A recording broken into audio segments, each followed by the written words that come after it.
पुण्यात राज्य सरकार विरोधात शरद पवार यांच्या राष्ट्रवादीचं सध्या आंदोलन सुरू असल्याचं पाहायला मिळत आहे।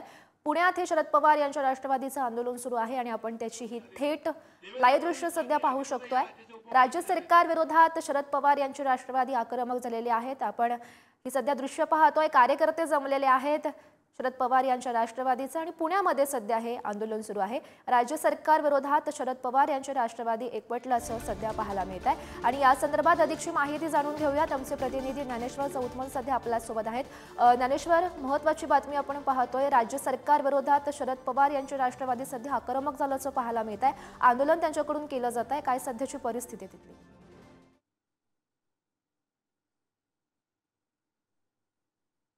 ज्ञानेश्वर,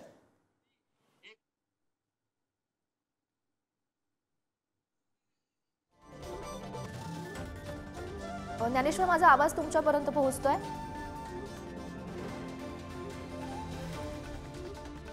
पुणे जिल्हाधिकारी कार्यालयाच्या समोर हे आंदोलन या ठिकाणी सुरू आहे। युवक काँग्रेसच्या नेतृत्वात या ठिकाणी हे आंदोलन केलं जात आहे। या राज्यातल्या वाढत्या गुन्हेगारीच्या विरोधात आणि एकूणच त्यासोबत जे वेगवेगळे प्रश्न आहेत ज्यामध्ये जे उद्योग गुजरातला चालले त्या सगळ्या संदर्भाने हे आंदोलन सुरू आहे। या सगळ्या आंदोलनाचं प्रमुख कारण काय आंदोलन करावं असं वाटतंय? हे सतत मुद्दे पुढे आले पण पुन्हा पुन्हा आंदोलन करण्याची वेळ असं आहे की 2 वर्षापूर्वी हे गद्दार सरकार महाराष्ट्रात सत्तेवर आलं आणि महाराष्ट्रातले 17 प्रकल्प हे महाराष्ट्रातून त्या ठिकाणी गुजरातला पाठवण्याचं काम केलं।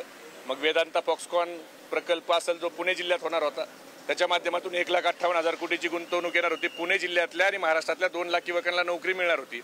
तो प्रकल्प यांनी उचलला, गुजरातला घेऊन गेले। टाटा एअरबस, सॅफ्रॉन, हिऱ्याचा व्यापार, सिंधुदुर्गचा पाणबुडीचा प्रकल्प, अगदी 15 दिवसापूर्वी जायच्या अगोदर महिंद्राचा 25,000 कोटीचा नाशिकचा प्रकल्प गुजरातला नेला। म्हणजे गुजरातला उद्योगाचा पेटारा आणि महाराष्ट्राच्या युवकाच्या हातात बेरोजगारीचा कटोरा द्यायचं काम केलंय। पहिलं महात्मा गांधीजींचे 3 माकडं होती, ते 3 माकडं आपण बघतो की ते बुरा मत देखो, बुरा मत सुनो आणि बुरा मत बोलोवाली होती। आता ही मोदी शहाची 3 माकडं सत्तेवर बसलीत आणि हे 3 माकडं महाराष्ट्र लुटताना बुरा मत देखो, बुरा मत बोलो, बुरा मत सुनो ह्या भूमिकेत येते। ह्यांना महाराष्ट्राच्या युवकाचा आक्रोश दिसत नाहीये। ह्यांना गुन्हेगारीबद्दल काय सांगाल? या ठिकाणी अजितदादा या जिल्ह्याचे पालकमंत्री आहेत, राज्याचे उपमुख्यमंत्री आहेत, त्यांचा पक्ष आता राज्यातल्या सत्तेमध्ये आहे। असं असताना महाराष्ट्रात तर नाही का एकूणच नाही का गुन्हेगारांचा धुमाकूळ आहेच, पण पुण्याने आता या ठिकाणी सगळ्याच बाबतीत उच्चांक गाठलेला आहे।